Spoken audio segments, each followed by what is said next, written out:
Hey guys, how's it going? How to set up a Namecheap private email. So first of all, log into the Namecheap. Navigate to the private email section on your dashboard.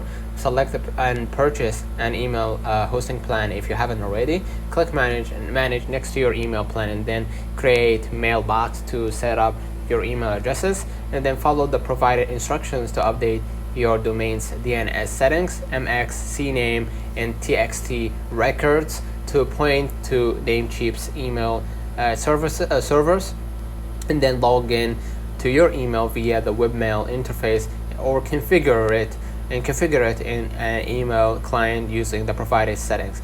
These steps will get your Namecheap private email up and running. So let's run on the comments if this video helped you. Don't forget to like and subscribe. Turn on the notification bell to receive every video we upload. Thank you for watching.